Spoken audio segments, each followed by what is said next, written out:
Hello friends, welcome to my YouTube channel. Today we are going to discuss about general knowledge questions with answer.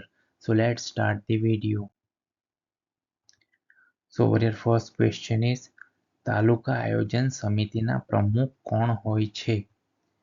Option A તાલુકા વિકાસ અધિકારી, option B તાલુકા પંચાયતના પ્રમુખ, option C તાલુકાની સામાજિક ન્યાય સમિતિના અધ્યક્ષ and option D ઉપરનામાંથી કોઈ નહીં. So over here right answer is option B તાલુકા પંચાયતના પ્રમુખ. તાલુકા આયોજન સમિતિના પ્રમુખ તાલુકા પંચાયતના પ્રમુખ હોય છે. નેક્સ્ટ ક્વેશ્ચન ઇઝ રાજ્ય સરકાર દ્વારા નિમાયેલા તપાસ પંચનો અહેવાલ વિધાનસભામાં કેટલા સમયગાળામાં રજૂ થવો જોઈએ?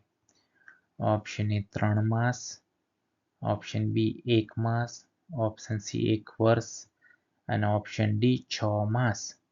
So over here right answer is option D 6 માસ. રાજ્ય સરકાર દ્વારા નિમાયેલા તપાસ પંચનો અહેવાલ વિધાનસભામાં 6 માસના સમયગાળામાં રજૂ થવો જોઈએ. નેક્સ્ટ ક્વેશ્ચન ઇઝ સરવાળા માટે તટસ્થ સંખ્યા કઈ છે? Option A 0, option B 1, option C -1 and option D 2. So over here right answer is option A 0. સરવાળા માટે તટસ્થ સંખ્યા 0 છે.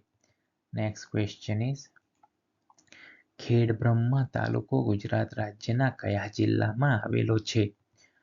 Option A Ahmedabad, option B Valsad, option C Sabarkantha and option D Aravalli. So over here right answer is option C Sabarkantha. Khedbrahma તાલુકો ગુજરાત રાજ્યના સાબરકાંઠા જિલ્લામાં આવેલો છે. નેક્સ્ટ ક્વેશ્ચન ઇઝ થાપોટ તળપદો શબ્દ છે જેનો અર્થ જણાવો. ઓપ્શન એ ટપલી, ઓપ્શન બી નથણી, ઓપ્શન સી થરથરાટ and option D નઠારું. So over here right answer is option A ટપલી. So થાપોટ શબ્દનો અર્થ થાય છે ટપલી. Next question is oil refinery મથક તરીકે પ્રખ્યાત કોયલી કયા જિલ્લામાં આવેલી છે? Option A Tapi, option B Kutch, option C Jamnagar and option D Vadodara. So over here right answer is option D Vadodara. Oil refinery મથક તરીકે પ્રખ્યાત કોયલી વડોદરા જિલ્લામાં આવેલી છે. નેક્સ્ટ ક્વેશ્ચન ઇઝ શકમંદ વ્યક્તિઓ પાસેથી સારી ચાલચલગતની જામીનગીરી કોણ લઈ શકે? Option A first class magistrate, option B police inspector, option C executive magistrate and option D ઉપરના બધા. So over here right answer is option C executive magistrate. શકમંદ વ્યક્તિઓ પાસેથી સારી ચાલચલગતની જામીનગીરી એક્ઝિક્યુટિવ મેજિસ્ટ્રેટ લઈ શકે. નેક્સ્ટ ક્વેશ્ચન ઇઝ લોક સમૂહ દ્વારા વિકસતું કાવ્ય સ્વરૂપ કયું છે? ઓપ્શન એ ઉર્મી ગીત, ઓપ્શન બી ગરબી, ઓપ્શન સી મુક્તક and option D લોકગીત. So over here right answer is option D લોકગીત.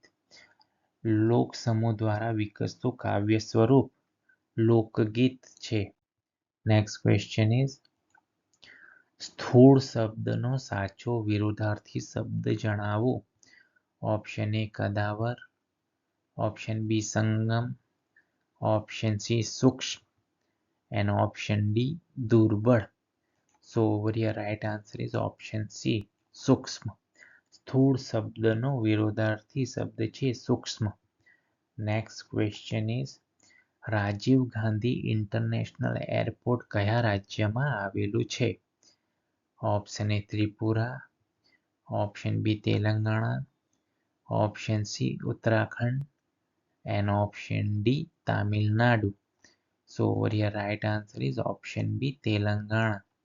Rajiv Gandhi international airport હૈદરાબાદમાં આવેલું છે. જો કે હૈદરાબાદ તેલંગાણા રાજ્યમાં આવેલું છે. So your right answer is Telangana. Rajiv Gandhi international airport તેલંગાણામાં આવેલું છે.